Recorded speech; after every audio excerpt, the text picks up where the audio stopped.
Je pense que ce que cherche Trump avec l'Iran, c'est qu'il vise à une restructuration du Proche et du Moyen-Orient pour y promouvoir les intérêts des États-Unis, à l'instar de ce qu'il a tenté de faire avec l'Amérique latine et avec l'Europe. Eh bien, nous avons le plaisir d'être en ligne ce matin avec le docteur Yohanan Manor. Yohanan, bonjour, Boker Tov. Boker Tov. Merci d'être avec nous ce matin. Je rappelle à nos auditeurs qui ne le savent pas encore que vous êtes politologue et avec vous, ou géopolitologue, et avec vous justement, on voudrait essayer de faire un point sur ce qui se passe actuellement dans le dossier iranien, parce que j'avoue qu'on n'y comprend pas grand-chose, hein, en tout cas de la stratégie, s'il y en a une, de Donald Trump.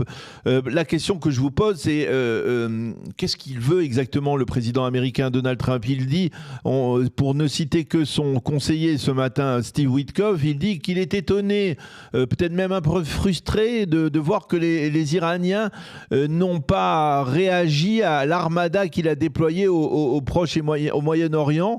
Ça, c'est un peu stupéfiant comme réaction de la part du président américain. Il n'a pas encore compris avec qui il traite?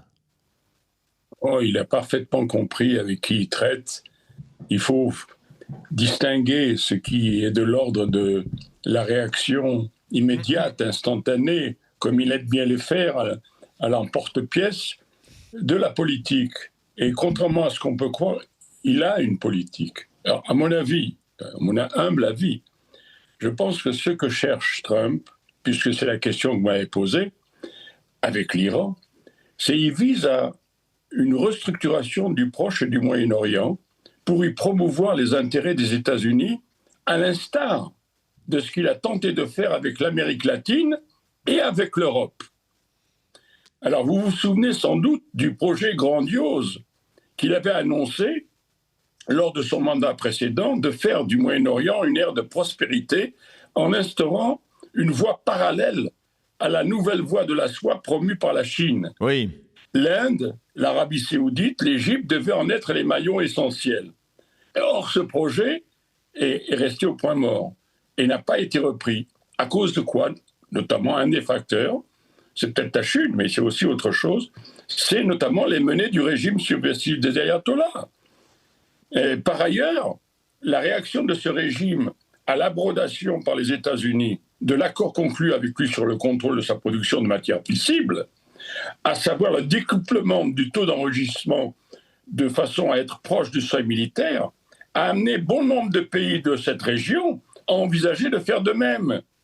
Il devenait donc impérieux pour les États-Unis d'agir pour stopper les menées déstabilisatrices de ce régime, y compris via son arsenal de fusées à grande portée et ses proxies.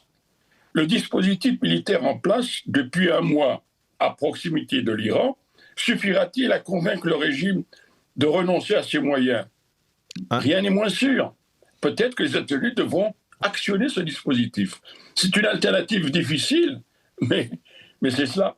Actionner ce dispositif, ça veut dire lancer une opération militaire? Oh, ben, c'est pas seulement une opération.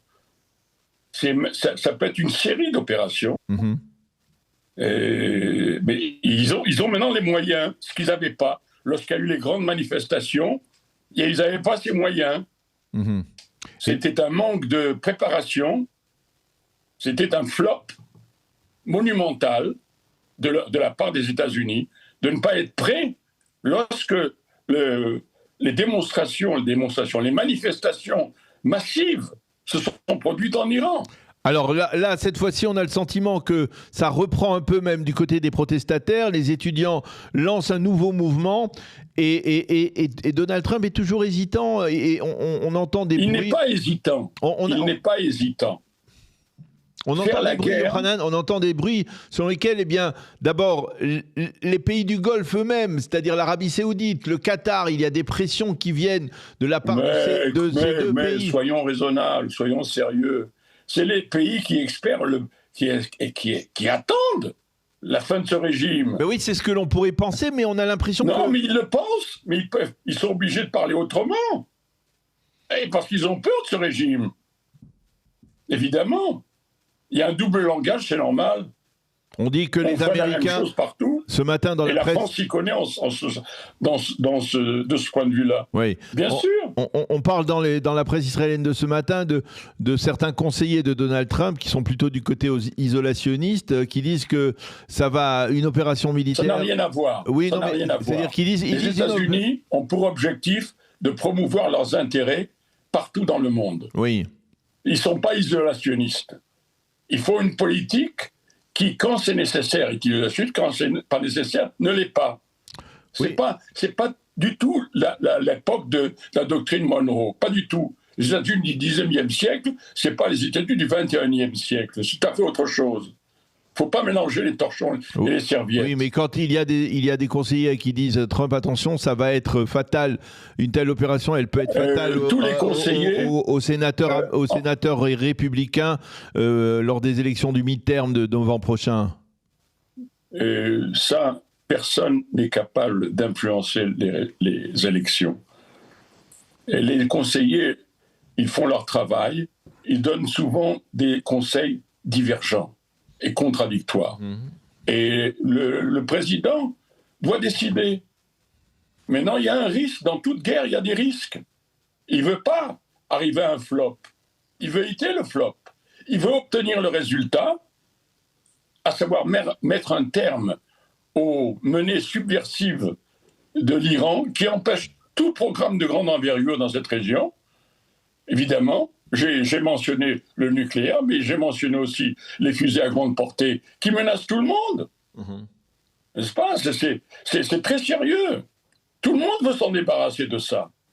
Alors là, il a mis au point au moins un dispositif qui est en mesure d'amener l'Iran à modifier son attitude, à prendre d'autres engagements, à renoncer à ses moyens. C'est pas évident.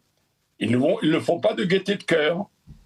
Mais peut-être qu'ils seront obligés de le faire, parce que justement, ce dispositif peut encourager le mouvement intérieur à prendre de l'ampleur et à mettre fin à ce régime. Alors ça, on le verra effectivement. Maintenant, je voudrais aborder avec vous un autre sujet qui se rapporte à l'autre développement sur la bande de Gaza, avec la réunion jeudi dernier du fameux Conseil de la paix de Donald Trump, au cours de laquelle il a annoncé qu'il y avait déjà 7 milliards de dollars qui avaient été recueillis pour la reconstruction de la bande de Gaza. Il en faudra certainement beaucoup plus, mais je voudrais avoir votre appréciation sur ce forum que crée Donald Trump. On a vraiment des sentiments mitigés concernant ce forum. Le fait que Israël figure dans ce forum avec d'autres pays qui ne sont pas, on va dire, particulièrement des démocraties libérales, bien, ça peut peut-être susciter quelques préoccupations, alors que Donald Trump voudrait peut-être en faire une sorte d'ONU bis. Non. Je pense que certains se sont empressés de ridiculiser son initiative de ce Conseil de la paix. Et même ont qualifié de folie des grandeurs, de lubie, voire de prix de consolation au Nobel qu'il n'a pas encore eu. N'est-ce pas ? Bon, mais c'est bien plus que tout cela. C'est quelque chose qui a été pensé, réfléchi et construit. C'est pas lui qui l'a construit, mais c'est ceux qui travaillent dans son équipe qui l'ont construit. Alors, de quoi s'agit-il ? Eh bien, c'est une initiative qui part d'un constat que tout le monde admet, à savoir l'impotence de l'ONU à remplir sa raison fondamentale, sa raison d'être numéro 1, de mettre fin aux guerres et de maintenir la paix. C'est une évidence. Après, en 1945, c'était ça l'objectif. Nous sommes aujourd'hui 80 ans plus tard. C'est pas brillant comme bilan, c'est même désastreux comme bilan. Alors, l'ambition de Trump, me semble-t-il, c'est de montrer qu'on peut sortir de l'impotence et de l'immobilisme, qu'on peut parvenir à arrêter des guerres et à régler des conflits. C'est ça son ambition. Alors, son Conseil de la paix aspire à être cette alternative à l'immobilisme. Ce n'est pas une alternative aux Nations Unies, c'est une alternative à l'immobilisme, à l'impotence. C'est d'ailleurs pourquoi, dans son conseil, il n'y a pas de droit de veto. Oui, mais pourquoi, par exemple, pourquoi ce sont les pays arabes qui... voilà, c'est ça. J'y arrive une seconde. Et c'est pour ça que ce conseil a sa dévotion, sera à sa dévotion, est à sa dévotion, avec un ticket d'entrée d'1 milliard de dollars. C'est pas rien. Peu de pays peuvent se le permettre. Peu de pays peuvent se le permettre, démocratiques ou pas. Mais c'est surtout... La majorité des pays du monde ne sont pas démocratiques. Moins d'un tiers des pays des Nations Unies ne sont pas démocratiques. Oui, mais c'était justement le problème de l'ONU, ça, Yohanan. Non, le problème de l'ONU, c'est qu'il voulait associer des pays démocratiques et non démocratiques pour assurer la paix. Il s'avère que ça ne marche pas. Et là, qu'est-ce qu'il veut faire, Trump? Alors, je pense que ce que il veut faire, c'est montrer que c'est possible autrement. Que c'est possible par l'engagement d'un certain nombre de pays pour régler des situations, notamment cette affaire de Gaza.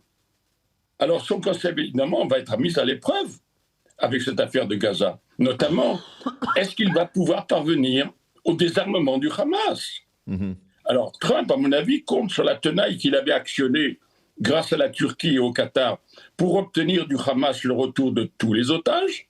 Il compte aussi sur une force militaire d'envergure à laquelle l'Indonésie a dit être prêt à apporter un contingent très important. L'Indonésie, personne n'a pensé à un tel pays qui est un pays de plus de 350 millions d'habitants. C'est un pays qui a une population qui est aussi grande que celle des États-Unis. Et c'est un pays avec lequel nous avons déjà commencé à avoir cette relation et nous aurons de relations encore meilleures. Mais vous avez le sentiment que des soldats indonésiens... C'est un pays démocratique, au moins sur le papier. Oui, sur le papier. En tous les cas, bien plus démocratique que beaucoup de pays qui se disent démocratiques, qui ont des élections et qui ne le sont pas. Oui, mais est-ce que les soldats indonésiens seront capables de désarmer le Hamas? Bien sûr, c'est ça l'objectif. Mais il compte également sur la tenaille politique, la pression de la Turquie et du Qatar, comme il a réussi à le faire avec la libération de tous les otages. De tous les otages. Maintenant, vous m'avez posé une question concernant les pays démocratiques. Oui. Les pays démocratiques, eux, ils croient encore aux Nations Unies. Ils croient encore au droit international instauré par les Nations Unies. Mais on s'aperçoit que le droit international instauré par les Nations Unies, c'est une lubie. Il s'avère que c'est non seulement ça conduit à la paralysie, mais souvent à l'incapacité d'agir, à l'incapacité de régler des problèmes. C'est comme souvent dans pas mal de pays où le juridisme enlise le pouvoir exécutif. Eh bien, c'est un peu comme ça. Sauf que la Constitution des Nations Unies est tout à fait différente, n'est-ce pas? Il y a d'autres éléments qui l'enlisent, notamment cette histoire de veto des grandes puissances. Alors, les pays démocratiques qui sont encore attachés à l'ordre créé par les grandes puissances en 1945, c'est un ordre qui a été créé par les grandes puissances, pas par tous les États. Ça a été créé par 5 pays, les Nations Unies, pas plus. Et encore, la Chine n'avait pas beaucoup le mot à dire à l'époque. Elle était encore une puissance sur le papier, ce qu'elle est vraiment devenue après, longtemps après. Donc, nous sommes ici devant une possibilité de changement. Nous sommes à l'ère d'un changement. On essaie différentes choses. Il faut voir ça comme des tentatives pour que ça aille mieux dans le monde. Par rapport à l'immobilisme, y compris, rappelez-vous ce qui s'est passé. Souvent, on dit au moins les Nations Unies, ils ont des agences internationales qui font du bon travail. Eh bien, rappelez-vous les critiques qui ont été apportées à l'Organisation mondiale de la santé et le fait d'ailleurs que les États-Unis sont sortis, ont quitté cette organisation. C'est pas par hasard. Il y a aussi, là, dans le seul domaine où on pouvait dire qu'il y a un travail positif des Nations Unies, on s'aperçoit que là aussi, il y a des règlements et même des dysfonctions. Donc, dans un monde qui va mal, il faut essayer de trouver de meilleurs outils. Oui. Et c'est ce à quoi on assiste. Et c'est important de de comprendre cela, même si c'est qu'une tentative qui n'aboutira pas. Oui. En fin de compte, il y en aura d'autres. C'est sûr que ce qui a été construit en 1945 n'est plus opérant dans le monde aujourd'hui.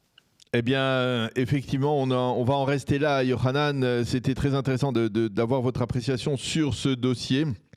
D'autant plus que, effectivement, l'ONU, on peut le dire, n'a jamais servi les intérêts d'Israël à part l'intérêt principal. Alors voilà, de ce point de vue-là, je veux dire encore un mot. On n'a plus le temps, Yohanan, on s'excuse. Une phrase. Une phrase. Voilà. Vous m'aviez interpellé sur l'internationalisation de Gaza. Mais l'internationalisation de Gaza est une évidence depuis bien longtemps. Sous le couvert de l'ONU et des innombrables organisations humanitaires, oui, le Hamas est arrivé à régner en maître. Donc il faut là aussi trouver une autre formule. Il faut trouver une autre formule. Eh bien, merci beaucoup, Yohanan Manor, docteur Yohanan Manor, d'avoir accepté de répondre à nos questions ce matin sur Radio Kalita. Bonne continuation. Shavua Tov, à bientôt, Yohanan. À bientôt. Toda rabba.